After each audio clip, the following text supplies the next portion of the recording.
ऐसी ही बेहतरीन कहानियाँ सुनने के लिए केपी नॉवल चैनल को लाइक, शेयर और सब्सक्राइब करें। आने वाली कहानियों के बारे में जानने के लिए हमारे टेलीग्राम से जुड़ें। लिंक डिस्क्रिप्शन में है। केओस डिवाउरर सिस्टम, अध्याय 351, मूर्ख मत बनो ज़ेरास। छोटे से कमरे में सन्नाटा छा गया। ज़ेरास ने खाली नज़रों से दूर तक देखा।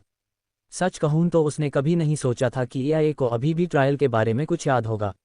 अपना मैनाकोर खोने के बाद उसने सोचा था कि एआई बस यही सोचेगी कि अब वह बेकार है और उसे भगा देगी, ठीक वैसे ही जैसे एड्रियन ने उसे बताया था। भले ही वे उसे आखिरकार भगा देते हैं, लेकिन यह अलग था। एक ऐसा तरीका जिसकी उसे उम्मीद नहीं थी और एक ऐसा तरीका जो उसे बहुत फ़ायदा पहुंचाने वाला था। और अब वे उसके 3 विकल्पों को पूरा करने के लिए तैयार थे। अभी उसे शायद सिर्फ एक चीज़ की ज़रूरत थी, वह थी अपनी खेती का आधार फिर से हासिल करना। लेकिन वह पहले ही सुन सकता था कि कमांडर सिग्रिड क्या कह रही थी और यह एक उचित अनुरोध होना चाहिए। अपनी खेती को वापस पाना एआई के हाथ में नहीं है, इसलिए वह पूछने की जहमत नहीं उठाएगा। इसके बजाय वह अब एआई के बाहर अपने जीवन के बारे में सोच रहा था।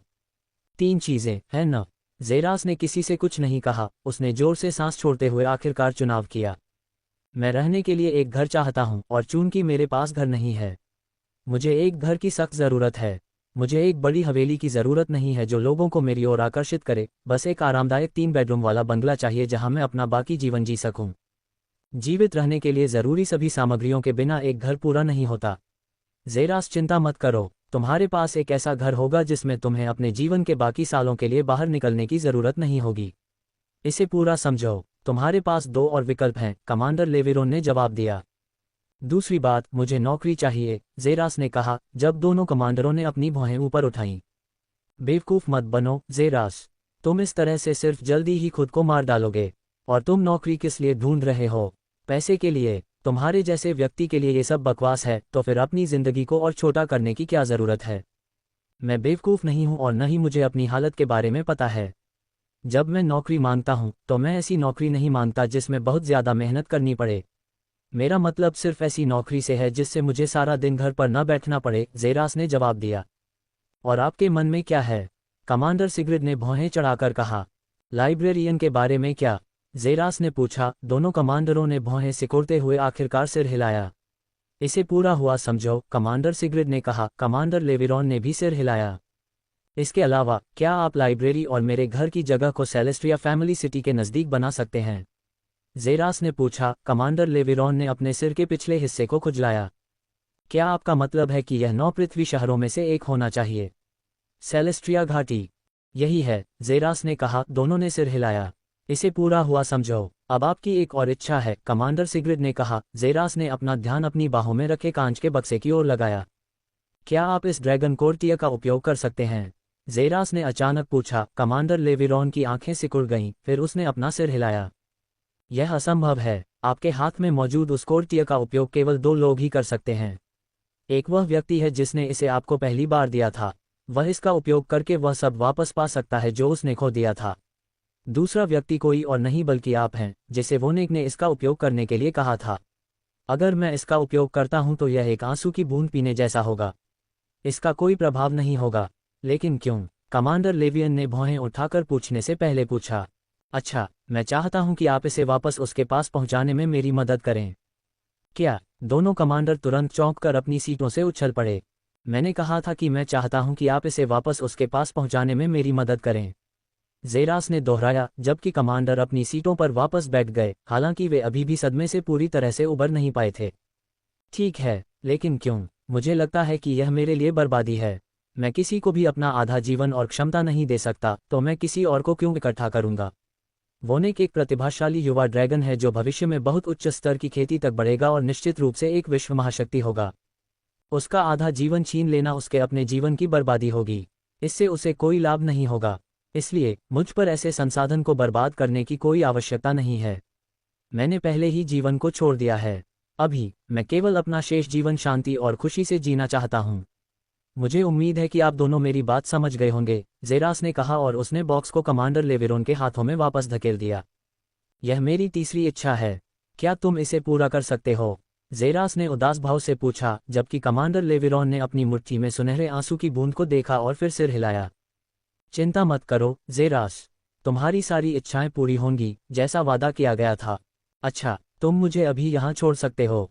एक बार जब तुम सब कुछ पूरा कर लोगे तो तुम मुझे लेने वापस आ सकते हो। दोनों कमांडरों को किसी को ये बताने की जरूरत नहीं थी कि युवक अपनी जगह मांग रहा है। वे तुरंत उठ खड़े हुए और जेरास को एक आखिरी नज़र से देखा, जो बस बिस्तर पर बैठा था और चुपचाप कांच की खिड़की को देख रहा था, और चुपचाप वे वहां से चले गए। अस्पताल के बाहर एक उड़ने वाली कार को क्षेत्र में पार्क किया जा सकता था और तुरंत दोनों कमांडर उसमें सवार हो गए और फिर धीरे धीरे हवा में ऊपर उठे और फिर वे दूर चले गए। ये वास्तव में दुखद है।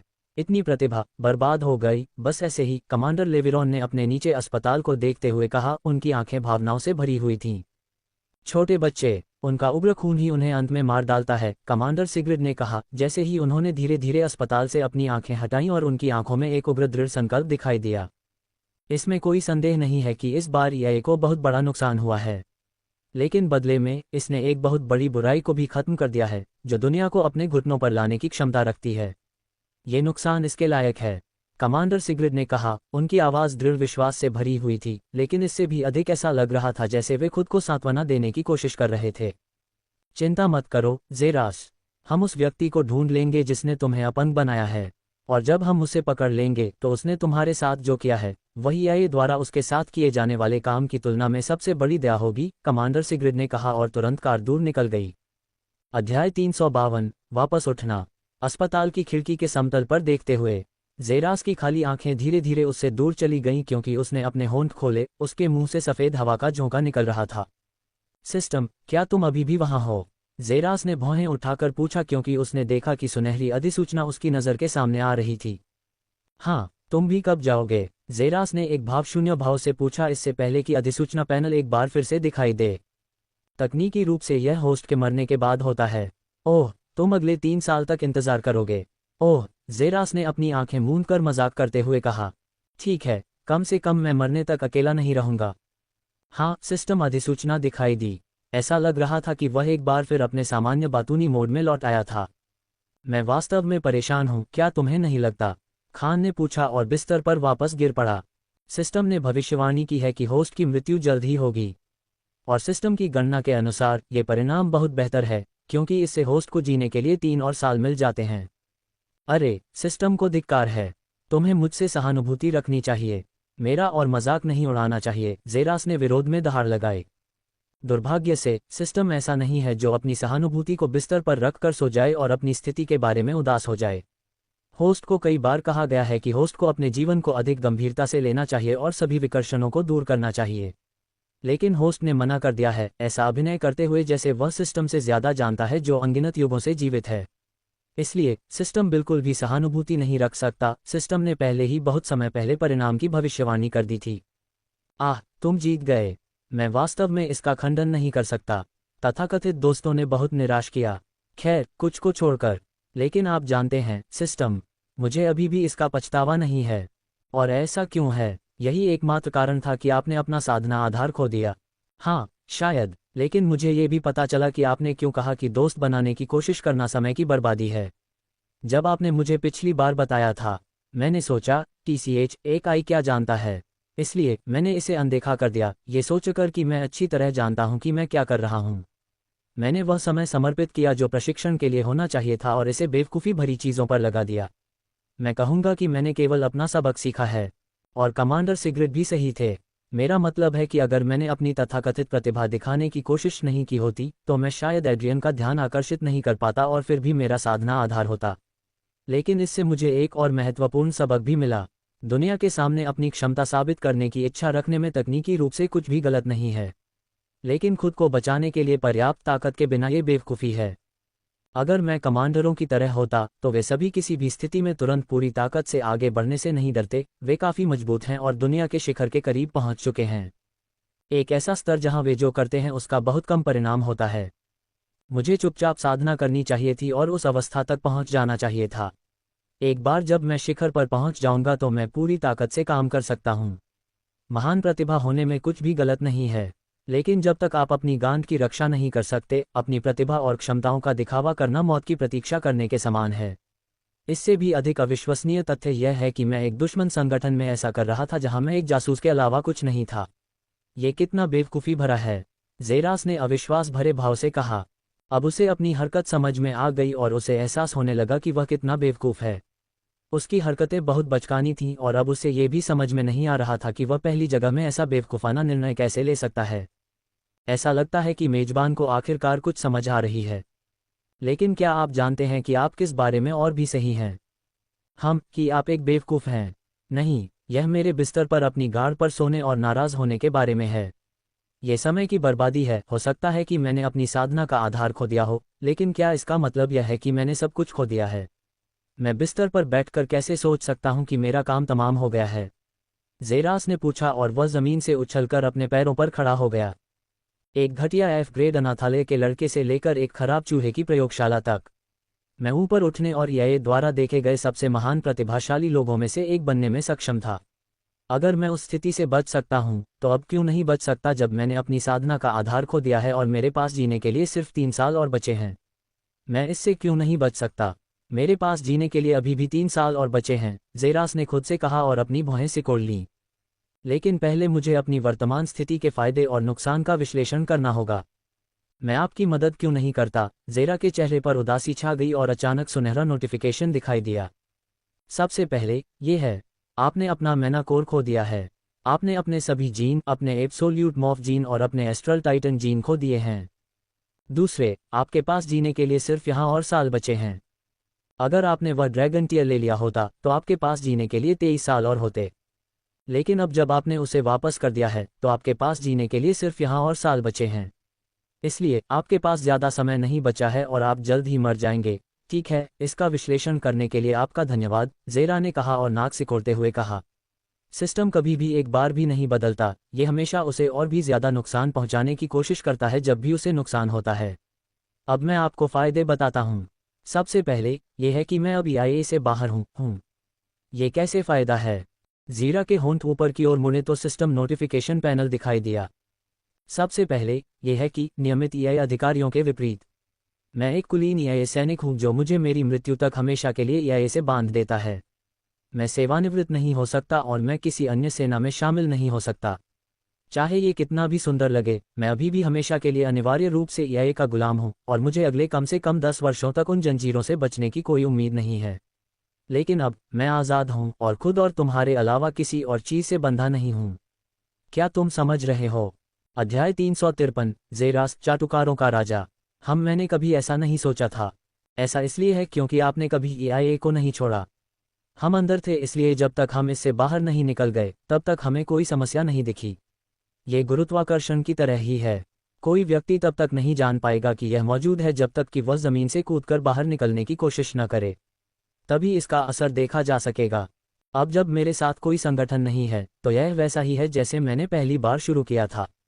सिर्फ मैं और सिस्टम, ज़ेरास ने अपने चेहरे पर मुस्कान के साथ सोचा। अब उसे ये भी यकीन नहीं था कि उस समय उसने जो निर्णय लिया था, वह सही था भी या नहीं। मेरा दूसरा फ़ायदा यह है कि अब से 3 साल बाद मैं पूरी दुनिया के लिए मृत घोषित हो जाऊंगा, ज़ेरास ने कहा। उसकी आंखों में चमक आ गई। अब से 3 साल बाद दुनिया मुझे मृत मान लेगी। EIA, 9 परिवार, सेलेस्ट्रिया परिवार, ये बिल्कुल वैसा ही है जैसा एड्रियन के साथ हुआ था। EIA ने सोचा कि वह मर चुका है और इससे उसे एक ऐसा संगठन बनाने का समय मिल गया जो उसके प्रतिद्वंद्वी हो सकता था। कभी कभी मृत घोषित किए जाने के अपने फ़ायदे हो सकते हैं। यह उन साधनों में से एक है जो अभी मेरे पास हैं। ऐसा साधन जो मेरे पास कभी नहीं होता अगर यह घटना कभी घटित होती, ज़ेरास ने मुस्कुराते हुए कहा। सिस्टम को ऐसा क्यों लगता है कि होस्ट कुछ बुरा करने की योजना बना रहा है? बुराई, यह एक कम आंकना है। इस बार मैं एक बड़े धमाके के साथ उड़ जाऊंगा, सिर्फ इसलिए कि मैं अपंग हो गया, मेरा अंत हो गया। नहीं, ये तो बस शुरुआत है और मेरे लक्ष्य वही रहेंगे। सिर्फ एक अपवाद यह है कि इस बार मैं छाया से हमला करूंगा और मेरे सभी दुश्मनों को पता भी नहीं चलेगा कि मैं मौजूद भी हूं, ज़ेरास ने कहा और शैतानी मुस्कान उसके होठों पर इतनी छा गई कि वे उसके कानों तक पहुंच गए और उसकी गहरी आंखें और भी गहरी हो गईं। अरे सिस्टम, ज़ेरास ने कहा और उसकी अभिव्यक्ति नर्म हो गई और उसकी बुरी आंखें पिल्ला जैसी आंखों में बदल गईं। क्या तुम्हें पता है कि एक समय था, मैं असहाय था, रसातल में फेंक दिया गया था, मेरा शरीर लकवाग्रस्त था और जीवन धीरे धीरे उसमें से रिस रहा था। क्या तुम्हें पता है कि ऐसा भी समय था?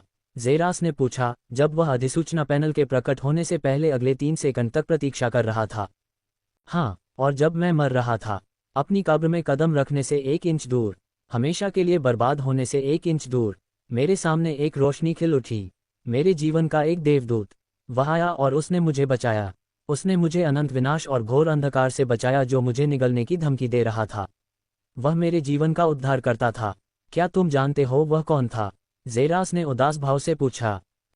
मुझे नहीं पता, सिस्टम ने उत्तर दिया और ज़ेरास ने खुद पर बुरी तरह मुस्कुराया, हालांकि उसने अपना उदास चेहरा बनाए रखना सुनिश्चित किया। मेरे तुच्छ, बेकार जीवन का उद्धार करता, सर्वोच्च स्वर्ग से देवदूत, वह व्यक्ति कोई और नहीं बल्कि आपका सिस्टम था। आप पूरी असीम आकाशगंगा में सबसे शक्तिशाली रक्तरेखा को ले जाने वाली सबसे शक्तिशाली प्रणाली हैं। आप एक मूर्ख हैं। अराजकता भक्षक प्रणाली पहले स्थान पर एकमात्र प्रणाली है और ये ताकामागाहरा में सबसे शक्तिशाली रक्तरेखा है। न केवल आपकी छोटी अनंत आकाशगंगा, सिस्टम ने उस पर पलटवार किया और ज़ेरा का चेहरा उतर गया। मेरी धृष्टता को माफ करें। आखिरकार मेरा छोटा दिमाग आपकी शक्ति को कैसे समझ सकता है? ज़ेरास ने और भी ज्यादा चाटुकारिता की। अच्छा, यह एक अच्छी बात है। सभी मजाक अलग, आपने वास्तव में मुझे बचाया सिस्टम। मैं वास्तव में उस प्रयोगशाला में उस रसातल में पहली बार जाने के बाद से ही मर चुका होता। ये केवल आपकी वजह से है कि मैं जीवित हूँ। और मैं समझता हूँ कि मैं वास्तव में मूर्ख था। मुझे लगा कि मैं प्रतिभाशाली हूँ। मेरे पास एक जीन था जो अनंत स्तर तक बढ़ सकता था। मुझे लगा कि मैं तुमसे बेहतर हूँ और अक्सर तुम्हारी सलाह को अनदेखा करता था। अनगिनत युगों से जीवित रहे एक शक्तिशाली व्यक्ति की सलाह को अनदेखा करना। अब मैं वास्तव में सोच रहा हूँ कि मेरे निर्णय बुद्धिमानी भरे थे या मूर्खतापूर्ण। इसे मीठा बनाना बंद करो। तुम अच्छी तरह जानते हो कि तुम मूर्ख हो, सिस्टम ने जवाब दिया और ज़ेरा की आंखें बार बार कांप रही थीं। मैं कैसे मना कर सकता हूँ? और अब मैं एक बार फिर रसातल में डूब रहा हूँ। पूरी दुनिया ने एक बार फिर मुझसे मुंह मोड़ लिया है। मैं सर्वोच्च पदों से गिर गया हूँ और अब नीचे की ओर डूब रहा हूँ। जीने के लिए सिर्फ 3 साल और एक ऐसी ताकत जिसका जिक्र करने लायक भी नहीं है। यहाँ तक कि यह जिसका मैंने पूरी लगन से पालन किया है और हमेशा उस पर हुक्म चलाया है, वह भी मुझे नहीं बचा सका। कोई भी मुझे नहीं बचा सका। कोई भी नहीं, सिवाय एक व्यक्ति के। एक ऐसा व्यक्ति जो पूरे ताकामागाहरा में सबसे शक्तिशाली है। एक ऐसा प्राणी जिसकी ताकत समझ से परे है। एक ऐसा प्राणी जो पहले सिर्फ धरती ही नहीं बल्कि पूरी दुनिया के लिए जिक्र करने लायक भी नहीं था। क्या तुम जानते हो वह कौन है? मुझे नहीं पता। यह कोई और नहीं बल्कि आप ही हैं, सिस्टम। आप सभी अस्तित्व में सबसे शक्तिशाली हैं, है ना? बेशक, मैं हूँ। आप सबसे शक्तिशाली, सबसे मजबूत, सबसे असीम हैं, है ना? बेशक मैं हूँ। क्या पूरे अस्तित्व में ऐसा कुछ है जो आप नहीं कर सकते? बेशक, ऐसा नहीं है। क्या पूरे अस्तित्व में ऐसी कोई समस्या है जो आपके सामने उल्लेख करने लायक भी हो? बेशक, ऐसा नहीं है। तो क्या एक साधारण मेनाकोर हानि भी आपकी उपस्थिति के सामने उल्लेख करने लायक है? बेशक, ऐसा नहीं है। तो कृपया, मैं आपकी शक्ति की प्रार्थना करता हूँ। कृपया मेरी मूर्खता और मूर्खता को नज़रअंदाज करें। आप ही एकमात्र हैं जो मेरी मदद कर सकते हैं। तो कृपया इस तुच्छ व्यक्ति की मदद करें, ज़ेरास ने कहा और दोनों घुटनों पर बैठ गया और बार बार प्रणाम किया। कृपया नहीं, मैं आपसे विनती करता हूँ। नहीं, बहुत कृपया नहीं, मैं आपसे विनती करता हूँ। आप ही एकमात्र हैं जो मेरी इस समस्या का समाधान कर सकते हैं। नहीं, या फिर आप मेरी समस्या का समाधान नहीं कर सकते। छी, बिल्कुल नहीं। तो मेरी मदद करो। इस बार मैं एक अच्छा मेजबान बनने का वादा करता हूँ, है ना? और यह भूलकर आपकी ताकत से जुड़ा एक मेजबान कैसे अपंग हो सकता है? यह एक शर्म की बात है जो हमेशा के लिए आपके शक्तिशाली वस्त्रों पर दाग लगा देगी। तो कृपया ठीक है, आपने मेरे पंख मरोड़ दिए। मैं आपकी मदद करूंगा। अध्याय 354, सिस्टम से मदद। बहुत बहुत धन्यवाद। तो आप क्या सुझाव देते हैं जो मुझे मेरी दुर्दशा से बाहर निकाल सकता है? ज़ेरस ने इस बार अपने चेहरे पर एक गंभीर भाव के साथ पूछा। आपको क्या ठीक करेगा? इस बारे में बात करने के लिए हम देखेंगे कि आपके साथ वास्तव में क्या गलत है। सबसे पहले, क्या आपका मेनाकोर नष्ट हो गया था और जिसके कारण आपके विभिन्न जीन के लिए मेना हाउस का नुकसान हुआ था जो आपके मेना हाउस के साथ रहता है? दूसरी बात आपकी छोटी उम्र है। दूसरी समस्या को ठीक करना बहुत आसान है, ठीक उसी तरह जैसे ड्रैगन टीयर जो आपको 20 साल और जीवन दे सकता है। आप दुनिया भर में जाकर ऐसी जीवन बढ़ाने वाली सामग्री की तलाश कर सकते हैं और उन्हें अवशोषित करते रह सकते हैं जब तक कि मूल रूप से आपका जीवनकाल असीमित न हो जाए। क्या आप समझे? सिस्टम ने पूछा और ज़ेरस की भौहें सिकुड़ गईं। ये वास्तव में उसके छोटे जीवन के खतरे को आसानी से कम करने का एक व्यवहार्य तरीका था। अगर ड्रैगन टीयर कोर उसे 20 साल और जीवन दे सकता है, तो निश्चित रूप से ये दुनिया का एकमात्र खजाना नहीं था जो ऐसा कर सकता है। उसे बस दुनिया भर में घूमने और उन खजानों को प्राप्त करने पर ध्यान केंद्रित करने की ज़रूरत थी। और जल्द ही उसके पास पर्याप्त जीवन होगा। लेकिन ज़ेरा की आंखें खतरनाक रूप से सिकुड़ गईं और साथ ही सुनहरा अधिसूचना पैनल एक बार फिर दिखाई दिया। ऐसा लगता है कि आपको आखिरकार इस समस्या का समाधान मिल गया है। आप, महोदय, दुनिया भर में यात्रा करने और उन वस्तुओं की खोज करने की स्थिति में नहीं हैं। ड्रैगन टीयर, जैसा कि आपने सुना है, केवल एक ड्रैगन द्वारा मुफ्त में दिया जा सकता है, और ऐसा खजाना 1 में 1 मिलियन का मौका है। यदि आपको ऐसा कोई और खजाना मिल जाता है तो कठिनाई उच्चतम स्वर तक पहुंच जाएगी। कम से कम, यह ऐसा कुछ नहीं है जो आप जैसे अपन कर पाएंगे। इसलिए यह वास्तव में एक व्यवहार्य योजना नहीं है। इसके अलावा मुझे एक अंतरिक्ष यान कहाँ मिलेगा जो मुझे अनंत आकाशगंगा के चारों ओर ले जाएगा? ज़ेरास ने एक बार फिर पूछा, क्योंकि कमरे में सन्नाटा छा गया था। तो अब हम समस्या की जड़ पर वापस जाते हैं, आपके मैनाकोर को ठीक करते हैं। मुझे ये बताने के लिए बहुत खेद है ज़ेरास। एक बार जब आप अपना मैनाकोर नष्ट कर देते हैं तो आप इसे कभी वापस नहीं पा सकते। ओह, सच में? ज़ेरास ने कहा, क्योंकि उसका दिल लगभग उसके सीने में टूट गया था। जब ईआईए ने कहा कि वे कुछ नहीं कर सकते तो उसे कोई परवाह नहीं थी, लेकिन सिस्टम से ये सुनना उसके भाग्य पर एक क्रूर मोहर की तरह था। लेकिन क्या आप जानते हैं कि जब आपने पहली बार अपनी ताकत बढ़ाना शुरू किया था तो आपको मैना की कभी ज़रूरत नहीं थी। आप जीवन के सार को अवशोषित करते रह सकते थे और बस खुद को ऊपर उठा सकते थे। आपको अपने मैनाकोर को अनलॉक करने की बिल्कुल भी ज़रूरत नहीं थी। अराजकता भक्षक वंश मैना पर बिल्कुल भी निर्भर नहीं करता, ज़ेरास। ये वास्तव में सच है, ज़ेरास ने सोचा और उसकी आंखें सिकुड़ गईं। जब उसने वास्तव में साधना के मार्ग पर चलना शुरू किया, मैना कल्टीवेटर बनना कोई ज़रूरत नहीं थी, यह एक विकल्प था। वह कभी नहीं चाहता था कि उसका पूर्ण रूप जीना प्रचलित हो जाए, और साथ ही वह सिस्टम पर बहुत अधिक निर्भर नहीं होना चाहता था, क्योंकि जब ये गायब हो जाएगा तो वह पूरी तरह से खत्म नहीं होगा। ठीक वैसे ही जैसे उस डार्क ड्रैगन ने जो आपके कॉम्बैट इंस्ट्रक्टर ने आपको बताया था। वे मैना पर नहीं चलते, बल्कि डार्क एनर्जी पर चलते हैं। सभी नस्लें मैना का इस्तेमाल नहीं करती, और आप ज़ेरा भाग्यशाली हैं क्योंकि आपके सभी जीन मैना पर नहीं चलते। आपका कैश डिवाइडर जीन मैना पर नहीं चलता, ये कैओटिक एनर्जी से चलता है। और यही आपको अभी चाहिए, कैओटिक एनर्जी। और आपको इसकी बहुत ज़रूरत भी है। ठीक है, कैओटिक एनर्जी। क्या योजना थी? सबसे पहले, क्या आपको एक ऐसी जगह ढूंढनी है जहां बहुत ज़्यादा मात्रा में कैश एनर्जी हो? सिस्टम ने कहा। जब ज़ेरा अपने दिमाग को खंगालने लगा कि उसे कैश एनर्जी कहाँ मिल सकती है, तभी अचानक उसकी आंखें चमक उठीं और उसे याद आया, अरे सिस्टम, हम्बन ग्रह पर क्या ये दुष्ट समुद्र नहीं था जिसके बारे में आपने कहा था कि यह कभी एक सामान्य समुद्र था, लेकिन समुद्र के तल पर एक अजीब वस्तु के कारण दूषित हो गया था जिसमें अराजक ऊर्जा है? हाँ, वह एक ऐसी जगह है जहां बहुत ज़्यादा मात्रा में अराजक ऊर्जा है। वास्तव में मुझे संदेह है कि दुनिया में कोई और जगह है जहां इतनी बड़ी मात्रा में अराजकता ऊर्जा है, हुम्बन के ग्रह के दुष्ट समुद्र से ज़्यादा। और तुमने कहा, एक बार जब मैं ब्रह्मांडीय और रैंक चरण पर पहुंच गया तो मैं ये सब अवशोषित करने के लिए तैयार हो जाऊंगा। हो, तकनीकी रूप से हाँ।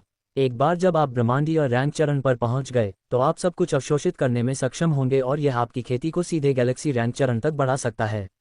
दुर्भाग्य से आपने वह मौका खो दिया है जब आपका मैनाकोर नष्ट हो गया। ये वास्तव में सिरदर्द है। लेकिन अगर मैं तब तैयार नहीं था तो मैं इसे अवशोषित करने के लिए कैसे तैयार हो सकता हूँ अब जब मैंने अपनी सारी खेती खो दी है? क्या मैं समुद्र में उन अराजक प्राणियों की तरह नहीं रह जाऊंगा? बहुत शक्ति होने के बावजूद सभी बुद्धिमत्ता से वंचित, ज़ेरास ने भौहें सिकोड़ते हुए पूछा।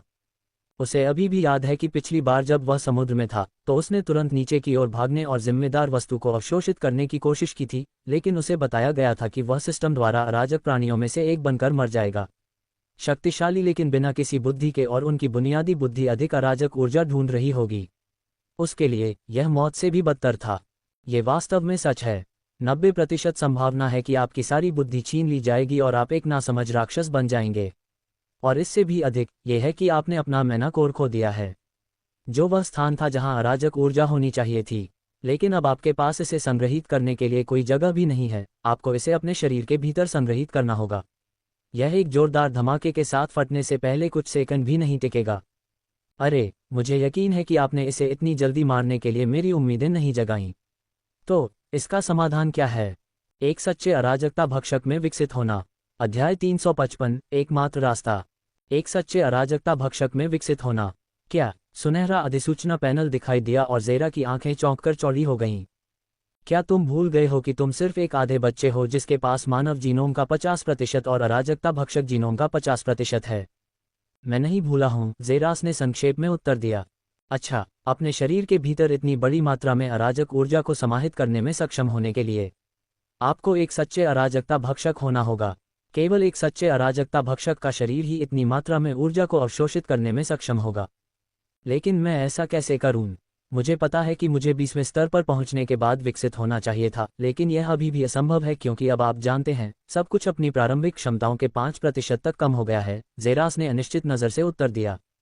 एक सच्चा कैस भक्षक बनना, ये भावना निस्संदेह एक शानदार भावना थी जो उसे अगले स्तर की ताकत प्रदान करेगी, लेकिन जेरास उस खबर से खुश नहीं था।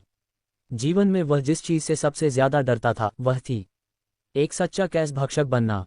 उसे एक सताती हुई भावना थी, ऐसा होने के बाद वह फिर कभी वैसा नहीं रह पाएगा। सिस्टम अपनी वास्तविक कार्यक्षमता के 5% तक कम हो सकता है, लेकिन इसका मतलब यह नहीं है कि यह अब सक्रिय नहीं है।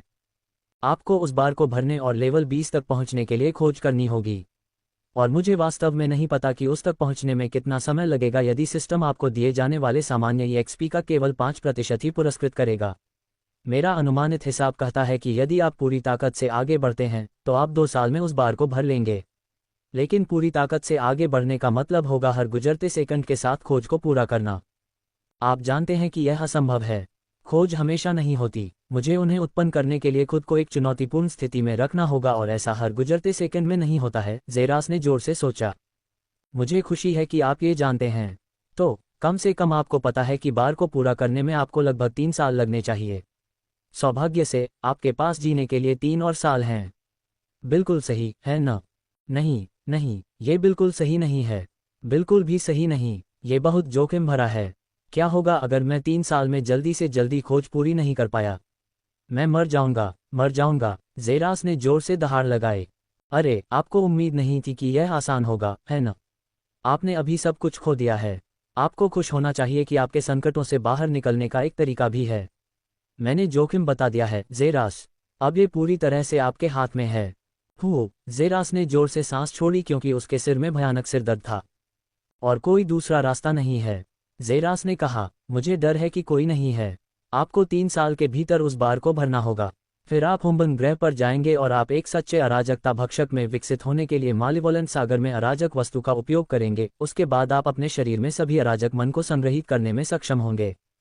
काश यह उतना आसान होता जितना आपने सूचीबद्ध किया है। मैंने 1 साल से खेती भी शुरू नहीं की है और अब मुझे अगले 3 सालों के लिए विभिन्न खोज पूरी करनी है। और अगर मैं खोज पूरी भी कर लेता हूं, तो मैं हुम्बन ग्रह पर कैसे पहुंचूंगा? और अगर किसी तरह मैं वहां पहुंचने में सक्षम हो गया, तो मैं मालिवोलेंट समुद्र में कैसे बचूंगा, उस कोर तक पहुंचने के लिए जहां वस्तु है। उस समुद्र के भीतर कॉस्मिक रैंक स्टेज मछलियां हैं और वे मुझे एक ही घूंट में निगल सकती हैं।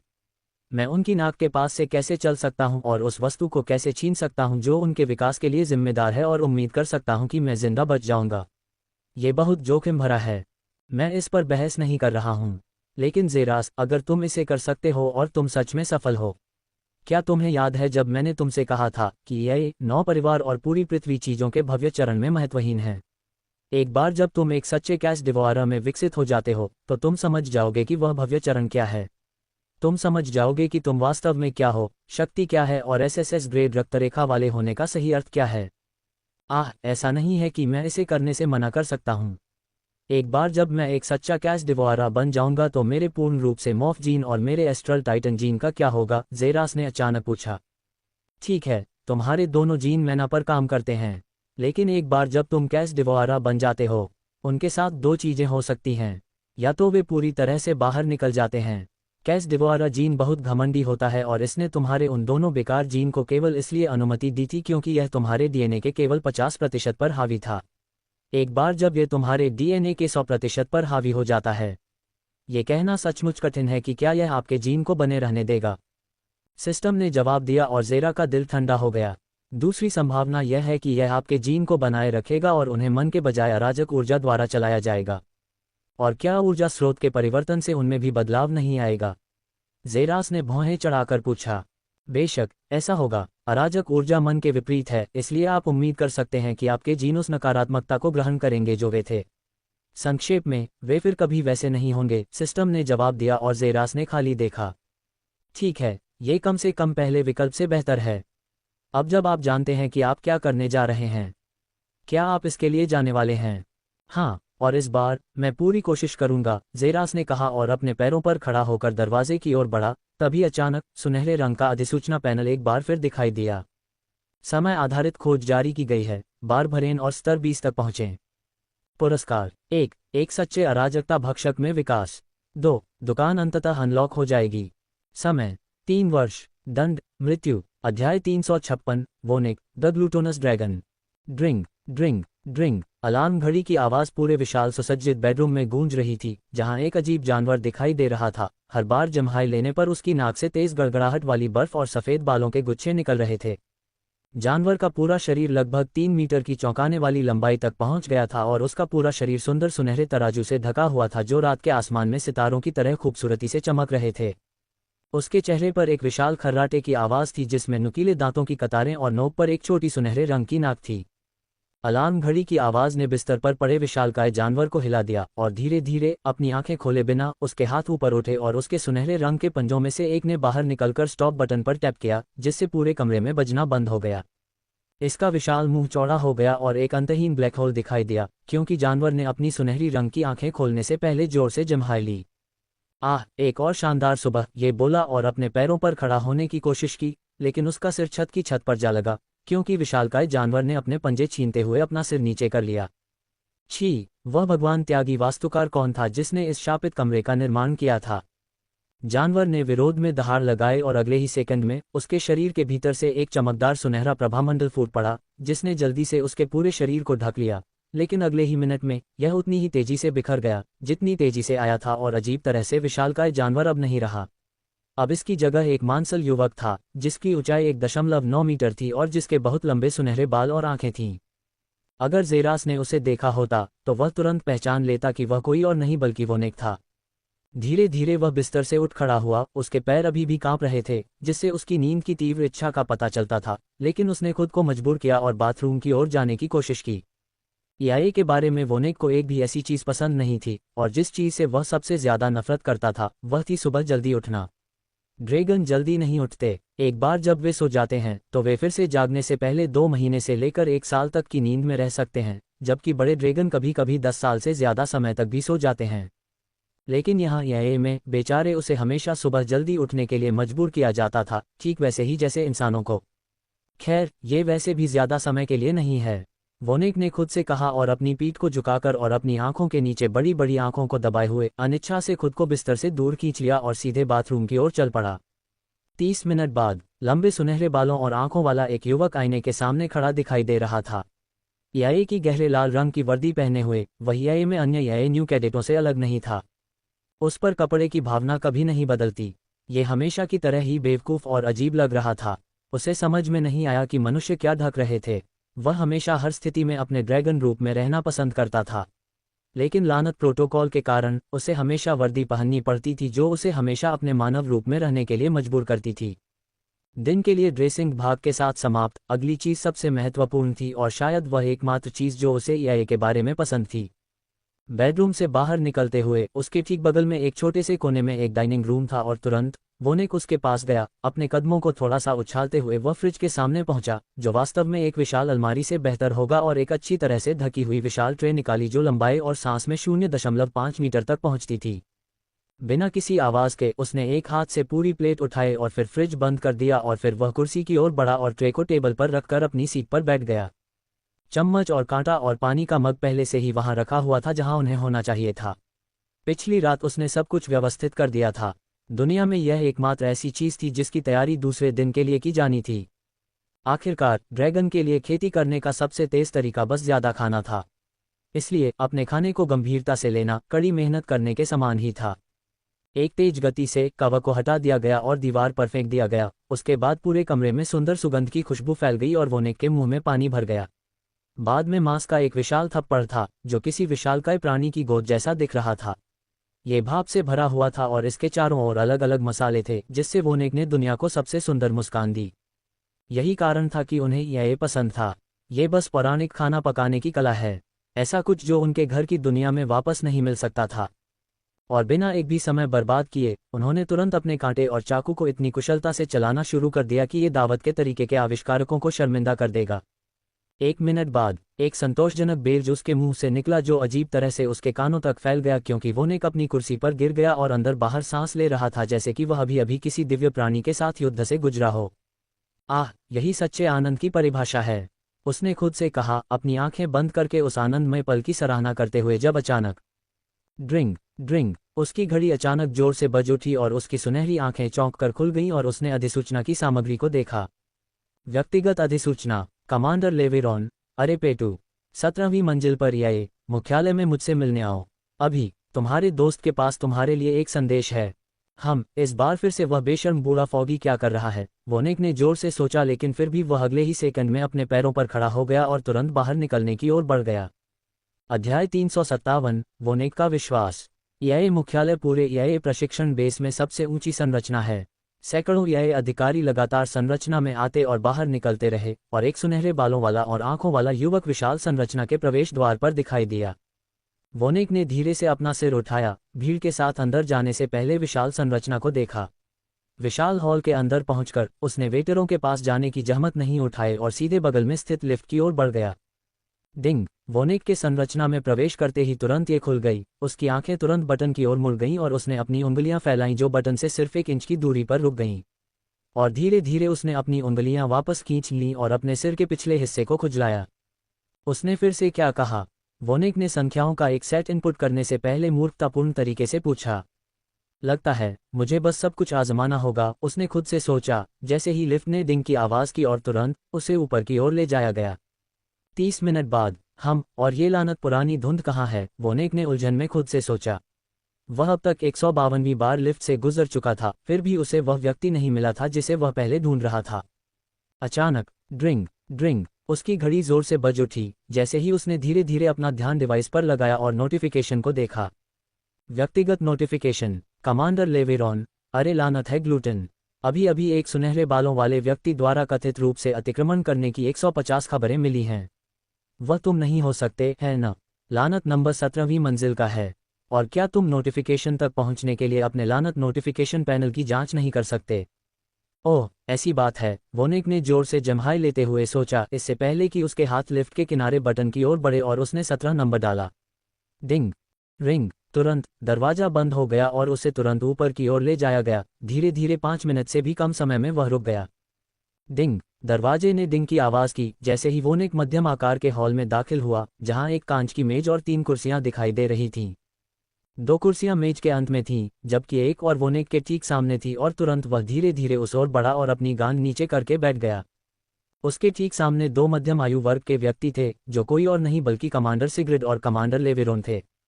तो मैंने सुना है कि आपके पास एक महत्वपूर्ण जानकारी है, या मैंने उसे भी गलत पढ़ा? वोनेक ने दोनों कमांडरों की ओर देखते हुए पूछा।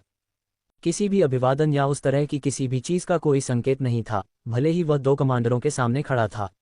देखने वालों को यह अपमानजनक लग सकता है, लेकिन दोनों कमांडरों को एक सेकंड के लिए भी इससे कोई फर्क नहीं पड़ता। ड्रैगन कई मायनों में इंसानों से अलग थे और यह उनकी बुद्धिमत्ता के कारण था। जबकि इंसान सम्मान और शिष्टाचार जैसी चीजों को समझते थे, ड्रैगन्स को यह बिल्कुल भी समझ नहीं आता। लेकिन उन्हें दोष नहीं दिया जा सकता। जब कोई 1 साल सोता है, फिर जागता है और 5 सप्ताह तक भोजन करता है, फिर 1 साल और सोता है, उन्हें वास्तव में ऐसे व्यक्ति से शिष्टाचार या रिश्तों के बुनियादी शिष्टाचार की उम्मीद नहीं करनी चाहिए। तुम कैसे खो गए? कमांडर सिग्रिड ने वोनेक की आंखों को घुमाते हुए भौहें चढ़ाते हुए पूछा। मैं नंबर भूल गया, तुम मुझसे मजाक कर रहे हो? कमांडर लेवेरॉन ने वोनेक के कंधे उचकाते हुए कहा। अगली बार तुम नोटिफिकेशन इंटरफेस चेक करोगे? कमांडर सिग्रिड ने वोनेक की भौहें सिकोड़ते हुए कहा और उसने अपनी घड़ी की ओर देखा। और वह कहाँ है? उसने बिना समझे पूछा। तुम मजाक कर रहे हो? तुम घड़ी का इस्तेमाल किस लिए करते हो? कमांडर लेवेरोन ने अविश्वास से पूछा, जब उसने वोनेक की ओर देखा, जिसके चेहरे पर एक खाली भाव था। ये जोर से बजता है और मुझे पता है कि जल्द ही कुछ महत्वपूर्ण होने वाला है। बस इतना ही। तुम सच में एक ड्रैगन हो? कमांडर सिग्रिड ने उसे यह बताने से पहले कहा कि घड़ी कैसे काम करती है। 2 मिनट बाद। बहुत बढ़िया, वोनेक ने कहा, जबकि दोनों कमांडरों ने उसकी ओर आंखें घुमाईं। इसे कभी मत भूलना और अपने आप को सिरदर्द से बचाओ। अब हम ये जानने की कोशिश करते हैं कि हम दोनों यहाँ क्यों हैं, कमांडर सिग्रिड ने कहा, जबकि वोनेक के कान तुरंत खड़े हो गए और वह अपनी गंभीरता को पुनः प्राप्त कर लिया। सबसे पहले, क्या ये? कमांडर लेवेरोन ने कहा, जबकि बीच में एक सुनहरा आंसू की बूंद के साथ एक कांच का डिब्बा अचानक उसके हाथों में दिखाई दिया। इसे मेज पर रखते ही कांच अचानक वोनेक की ओर चुंबक की तरह कीलों की तरह बढ़ने लगा और वोनेक ने इसे जमीन पर गिरने से पहले ही उठा लिया। तुमने इसे उसे नहीं दिया? वोनेक ने पूछा, उसकी आवाज़ तेज और अधिक जानवर जैसी लगने लगी। हमने दिया, लेकिन उसने मना कर दिया। उसने कहा कि वह मदद के लिए बहुत आभारी है, लेकिन उसने मार्शल मार्ग छोड़ दिया है और बस अपना बचा हुआ जीवन शांति और खुशी से जीना चाहता है।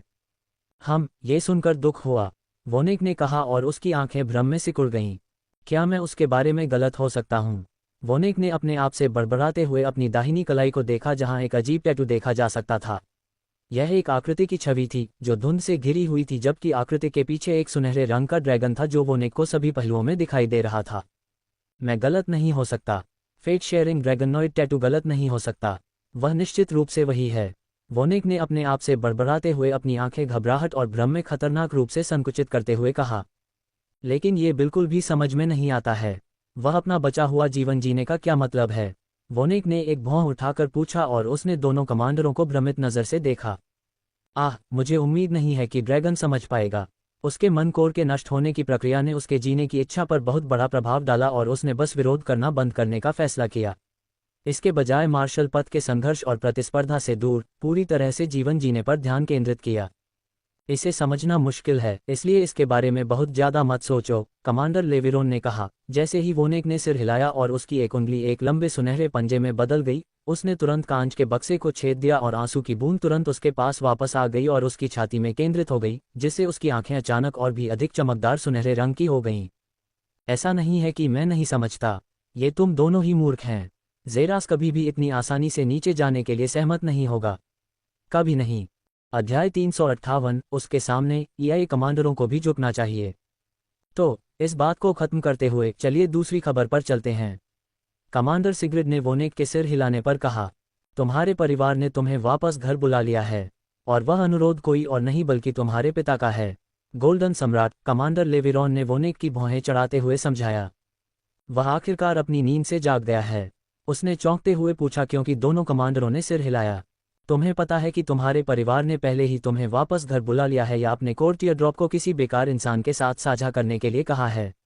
अगर उसके पास वह कोर टीयर वापस नहीं होता तो तुम बर्बाद हो जाते, खासकर अब जब गोल्डन सम्राट जाग गया है। कमांडर सिग्रिड ने वोनिक के कंधे उचकाते हुए कहा। मुझे अपने फैसले खुद लेने हैं, उसने जवाब दिया और धीरे धीरे अपने पैरों से उठ खड़ा हुआ।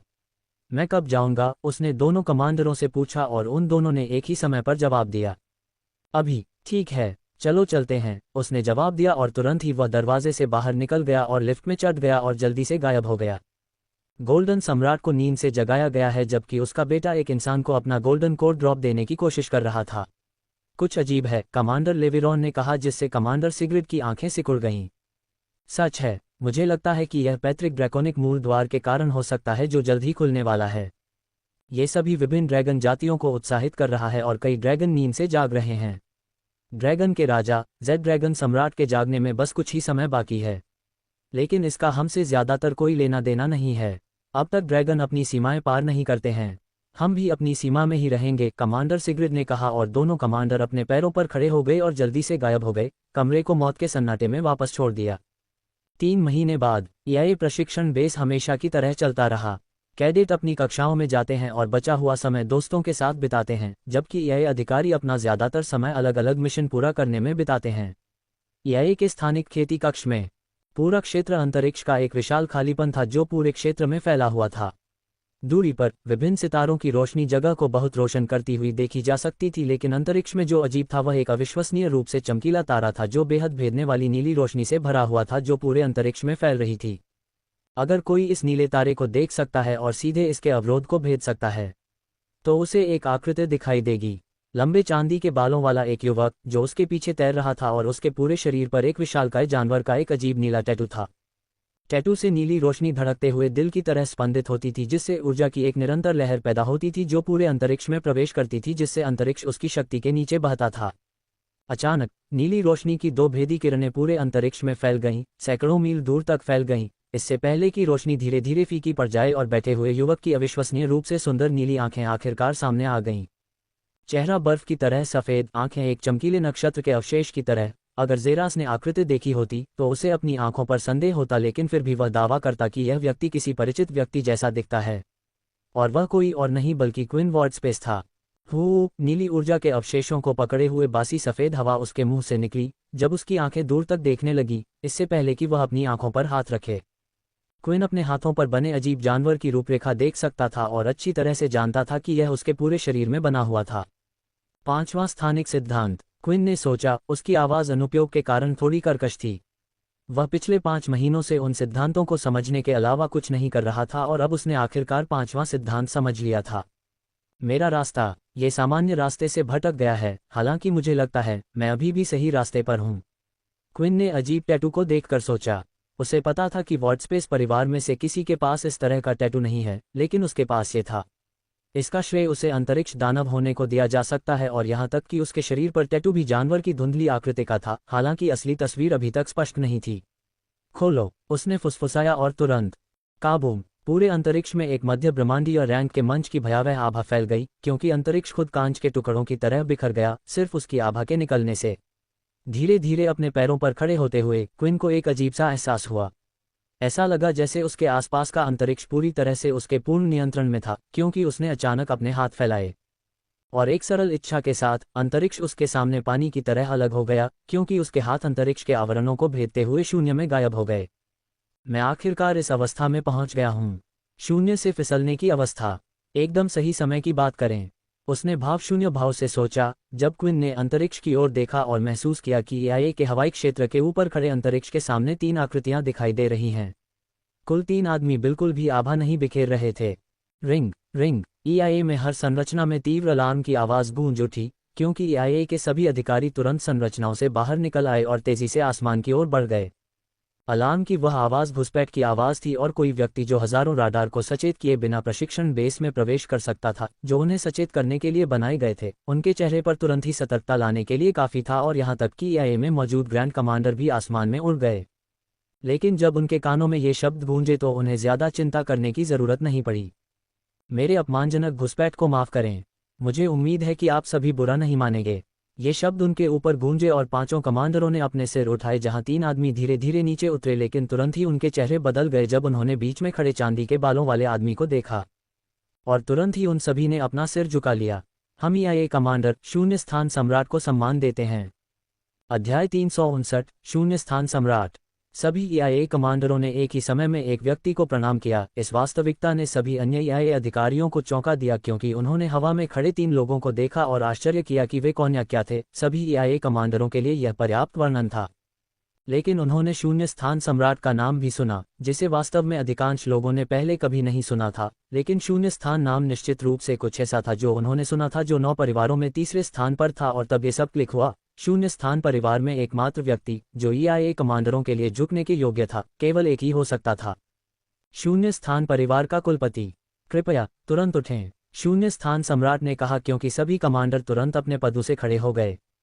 मुझे आशा है कि आप सभी को मेरे द्वारा प्रवेश करने से पहले आपके गेट पर दस्तक न देने से कोई आपत्ति नहीं होगी। मुझे पता है कि यह ठीक नहीं है, लेकिन मैं थोड़ी जल्दी में हूं और मैं यहाँ जो करने आया हूँ वह आपके दरवाजे पर दस्तक देने और आपको इस तरह के महत्वहीन मामले के लिए परेशान करने के लायक नहीं है, शून्य स्थान सम्राट ने कहा, और उसकी आंखों में कोई भी तिरस्कार या उसके इर्द गिर्द कुछ भी नहीं देख सकता था। जिस तरह से वह मुस्कुराया, उससे उसकी सद्भावना का पता चला और कोई भी गर्व का कोई संकेत नहीं देख सकता था। हर कोई, आप जो कर रहे थे उसे वापस कर दें।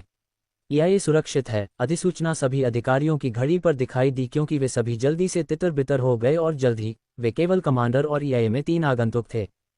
क्या हम पूछ सकते हैं कि आज आपके सम्मान ने हमें अपनी उपस्थिति से क्यों सम्मानित किया है? कमांडर सिग्रिड ने शून्य स्थान सम्राट को हिलाते हुए पूछा।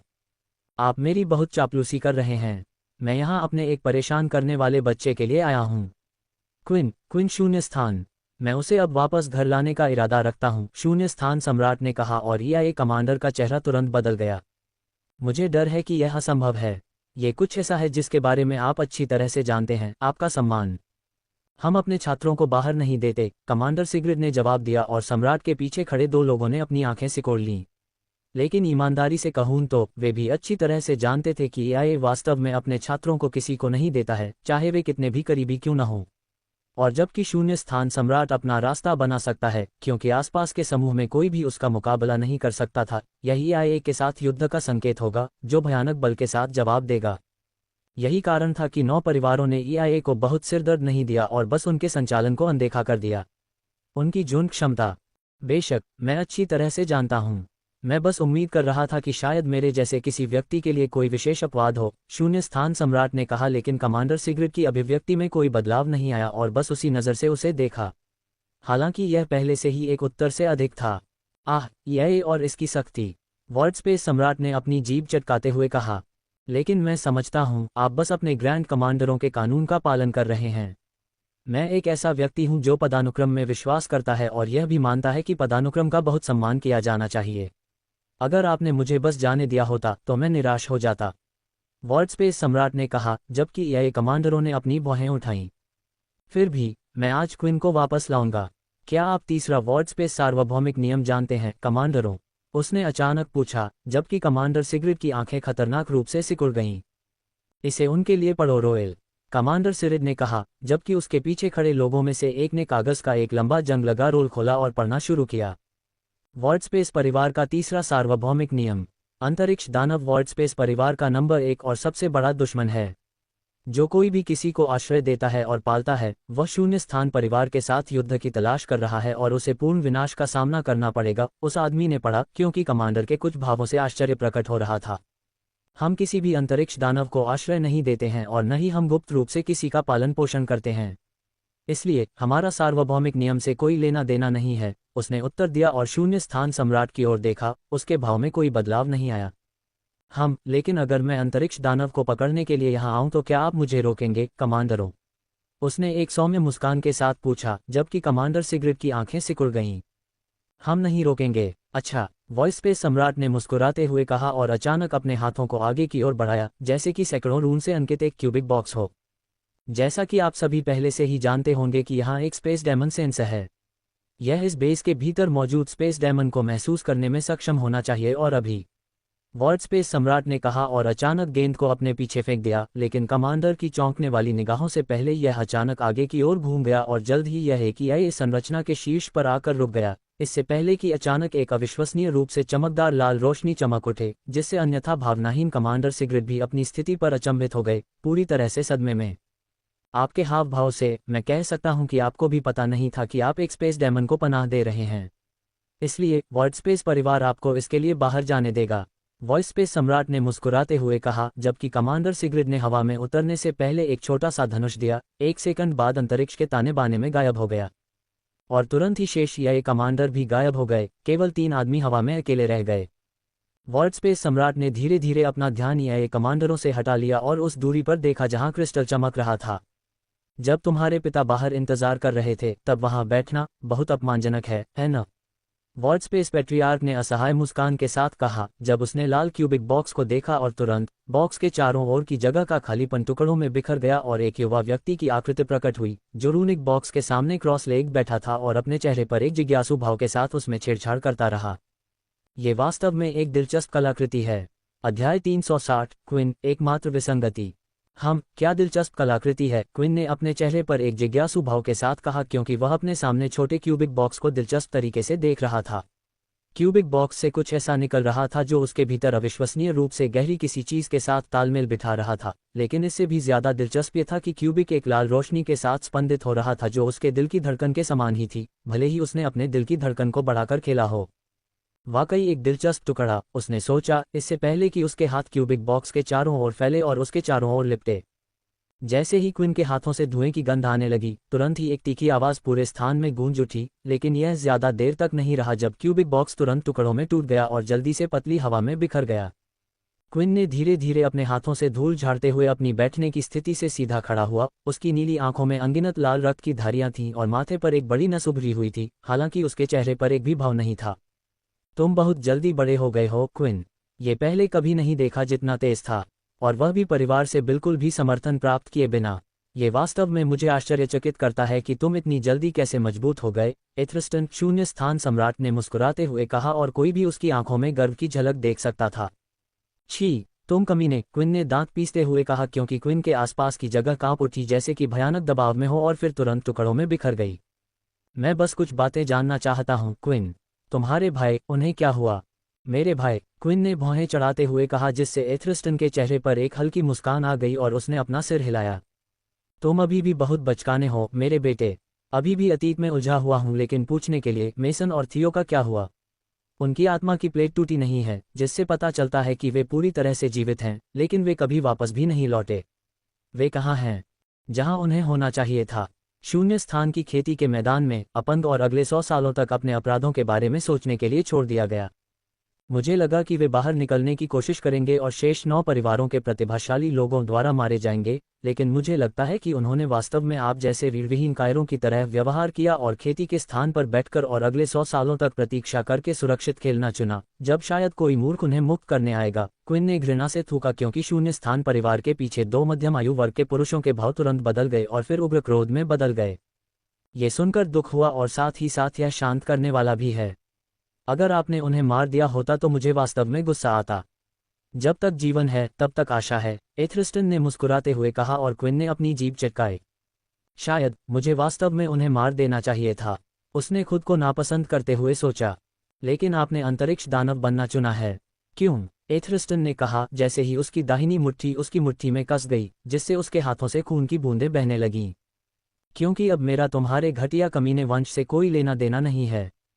अब मुझे पता है कि तुम्हारा घटिया वॉर्डस्पेस परिवार अंतरिक्ष दानवों से क्यों नफरत करता है और उन्हें जहां भी पाता है जल्दी से जल्दी मार डालने की कोशिश करता है। क्योंकि तुम सभी कृतघ्न देशद्रोही हो, है न? मैं तुम्हारी तथाकथित वॉर्डस्पेस वंश से उसकी नफरत को महसूस कर सकता हूं। और अब मैंने तुम्हारे शून्य स्थान के खून के हर एक औंध से पूरी तरह से छुटकारा पा लिया है जो मेरे अंदर है, क्विन ने एक क्रूर मुस्कान के साथ कहा, जिससे एथरिस्टन की आंखें पूरी तरह से लाल हो गईं क्योंकि पूरी दुनिया अचानक पूर्ण शांति की स्थिति में चली गई और यहाँ तक कि आकाश में बादल भी अपने कदमों पर रुक गए, जैसे कि वे सभी अचानक समय में फंस गए हों। और यहाँ तक कि यह कमांडर जो बहुत दूर से इस आदान प्रदान को देख रहे थे, उनके चेहरे पर तुरंत बदलाव आ गया। एक गैलेक्सी रैंक आभा। क्या शून्य स्थान सम्राट पागल हो गया है? कमांडर लेविरोन ने चौंक कर चिल्लाया क्योंकि उसकी आंखों में आश्चर्य की चमक थी, लेकिन लगता है कि वह बहुत ज्यादा चिंतित था क्योंकि आभा तुरंत ही उतनी ही तेजी से फैल गई जितनी तेजी से आई थी। एथरिस्टन ने अपनी आभा पर नियंत्रण करते हुए जोर से सांस छोड़ी। तुम सच में बिना देखे बड़े हो गए हो क्विन। तुम बहुत ज्यादा साहसी भी हो गए हो। अपने डीएनए से वॉर्डस्पेस जीनोम को अलग करके और उसे उस घृणित स्पेस डेमन जीनोम से बदलकर तुमने पिछली 100 पीढ़ियों से अपने पूरे पैतृक वंश को निराश किया है। हा, निराश, निराश। तुमने एक ऐसी महिला को नज़रअंदाज किया जिस पर तुमने खुद को मजबूर किया और फिर भी उसे नज़रअंदाज किया जब उसने तुम्हारे लिए एक बच्चे को जन्म दिया। तुमने मेरी मौत का आदेश दिया क्योंकि तुम्हारे एक घटिया बेटे के चेहरे पर मुक्का लगा था। फिर तुमने अपनी असीम दयालुता से मेरी मां को 10 साल से ज्यादा समय तक मौत की कालकोठरी में डालकर मुझे मौत की सजा से मुक्त कर दिया और अब तुम मेरे सामने आकर मुझे बता रहे हो कि तुम निराश हो। निराश हूं कि मैंने तुम्हारे नाम का अपमान नहीं किया। ऐसे परिदृश्य में किसे निराश होना चाहिए? तुम स्पष्ट रूप से मेरी मौत के बारे में बिल्कुल भी चिंतित नहीं हो। तब नहीं जब तुमने मुझे पहली बार में ही मार डालने के लिए कहा था। और शायद तुम यहाँ नहीं आते अगर तुम्हारे बेटे के गायब होने की वजह से नहीं। और अगर मैं इतना मजबूत नहीं हो जाता तो तुम मुझे बेटा भी नहीं कहते। असल में तुम्हें इस बात की भी परवाह नहीं है कि मेसन या थियो की मौत हुई भी या नहीं, क्विन ने एक जानकार मुस्कान के साथ कहा और तुरंत ही उसने इसे समझ लिया। एथरिस्टन की आंखों में जो आश्चर्य की चमक चमकी वह उतनी ही तेजी से गायब हो गई जितनी तेजी से आई थी। मैं सही था। तुम एथरिस्टन एक कमीने सत्ता के भूखे व्यक्ति हो जो केवल सत्ता, अधिक सत्ता और उससे भी अधिक सत्ता की परवाह करते हो। तुम्हें सत्ता के अलावा किसी और चीज की परवाह नहीं है। और पूरा वॉर्डस्पेस परिवार सत्ता के लिए तुम्हारे रास्ते की एक और पंक्ति है। एक तैनात करने योग्य शतरंज का टुकड़ा जिसका उपयोग अधिक शक्ति प्राप्त करने के लिए किया जा सकता है ना? है ना? तो मुझे अपने लिए खुश होना चाहिए, पहला व्यक्ति जो अपने जीनोम से तुम्हारे घटिया वंश को फाड़ने में कामयाब होता है। तुम्हारी शतरंज की बिसात से बचने वाला पहला व्यक्ति, सैकड़ों पीढ़ियों में अब तक का सबसे पहला सच्चा अंतरिक्ष दानव।